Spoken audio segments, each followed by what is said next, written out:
श्री हरिवंश, श्री राधा वल्लभ, श्री हरिवंश। नदी में तैरने वाला मनुष्य,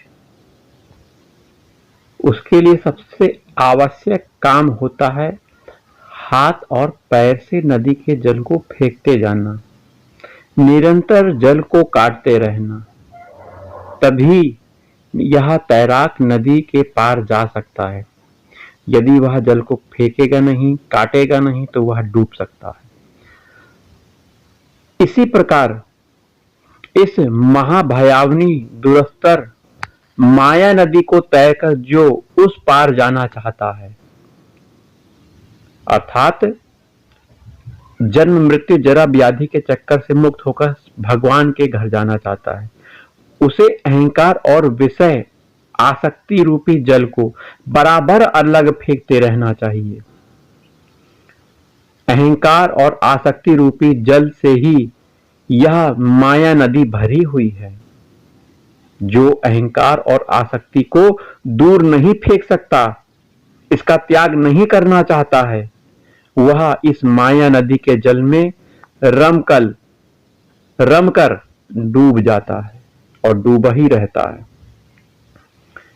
इसीलिए संग त्याग अवश्य करना चाहिए, परंतु हाथ पैर मारते मारते भी उसके थक जाने की अथवा श्वास टूट जाने की संभावना बनी रहती है।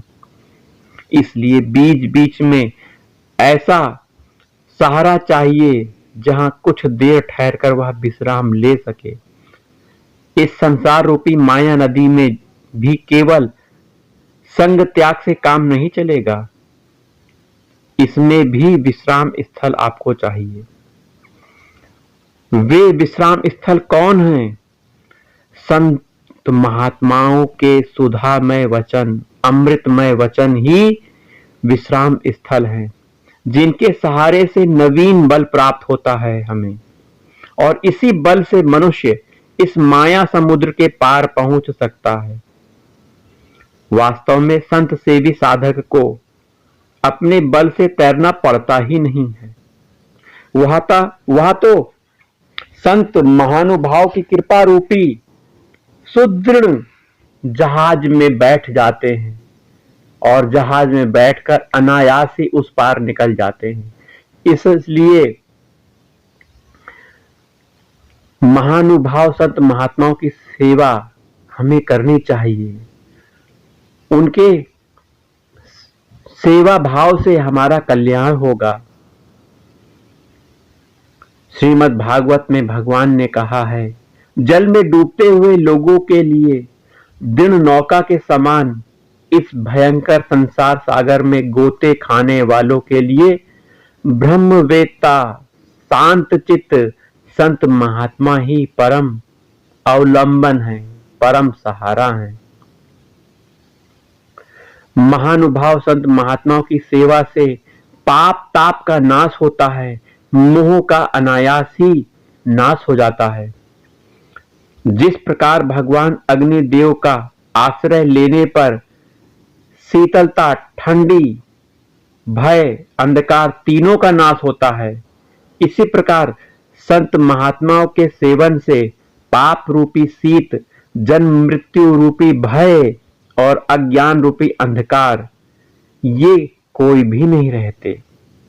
निर्मल भगवान श्री कृष्ण की भक्ति प्राप्ति के लिए तो महापुरुषों की चरण सेवा ही प्रधान कही गई है। भक्त प्रहलाद कहते हैं, हे पिता, जिन भगवान श्री कृष्ण ने श्री हरि के चरणों का स्पर्श समस्त अनर्थों की निवृत्ति करने वाला है, उन भगवान श्री कृष्ण श्री हरि के चरणों में तब तक प्रेम नहीं होता जब तक अकिंचन साधु महान पुरुषों की चरण धूलि को मस्तक में, माथे में अभिषेक न किया जाए। राजा महात्मा जड़ भरत राजा रहुगढ़ से कहते हैं, हे रहुगढ़, ये भगवत तत्व का ज्ञान और भगवत प्रेम, तप यज्ञ दान परोपकार वेदाध्ययन जल अग्नि सूर्य की उपासना से भैया नहीं मिलता। या भगवत तत्व का ज्ञान और भगवत प्रेम महापुरुषों के चरणों की धूलि में स्नान करने से अर्थात उनकी चरण सेवा से ही मिलता है।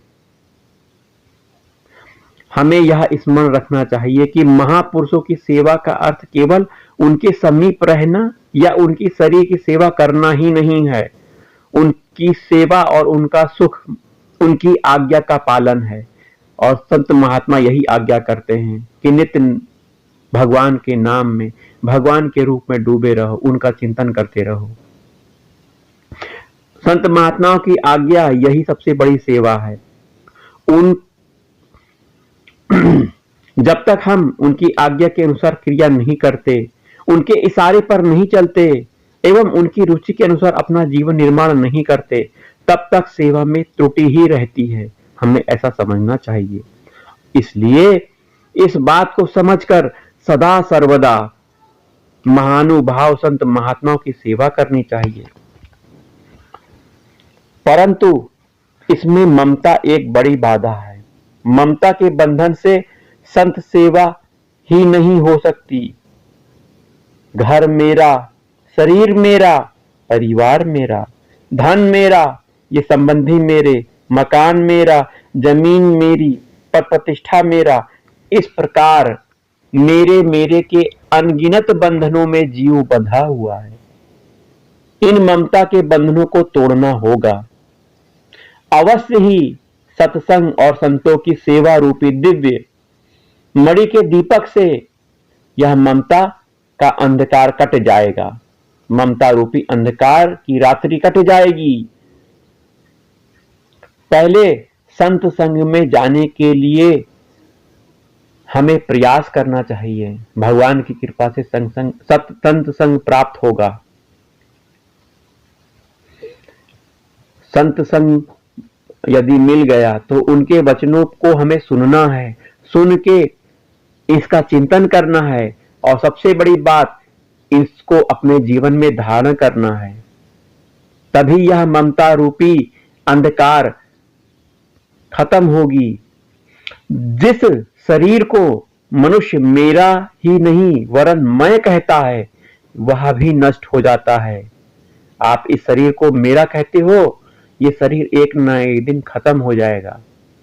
ये शरीर भी आपका नहीं है, यह शरीर भी आपको यहीं रख के जाना पड़ेगा। धन संपत्ति, पद प्रतिष्ठा, ऐश्वर्य और आपके ये रिश्ते नाते भी यहीं छूट जाएंगे।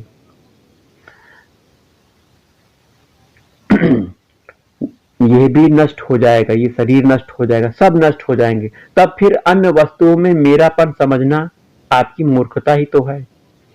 माया से तरने के लिए इस मेरेपन का नाश करना जरूरी है।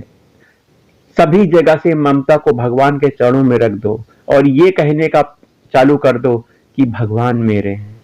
और ये जो आपको अभी बताया है, धन मेरा, पुत्र मेरा, पैसा मेरा, पत्नी मेरी, पद प्रतिष्ठा मेरा, आदि आदि मेरा मेरा, ये शरीर मेरा, इस सबको भगवान का मान के ये विचार करो, ये सब भगवान का दिया हुआ है, भगवान की सेवा में लगा हुआ है, मेरा कुछ नहीं, मेरे तो गिरधर गोपाल, दूसरा ना कोई।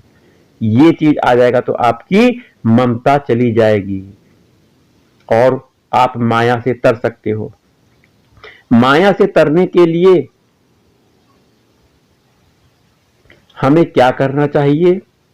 ममता का त्याग हमें कर देना चाहिए। अभी आपको बताया कैसे ममता का त्याग करना है। वहीं संग आपका सही होना चाहिए। संग अर्थात संत महात्माओं का संग होना चाहिए। बुरी चेष्टा, बुरा व्यवहार नहीं होना चाहिए।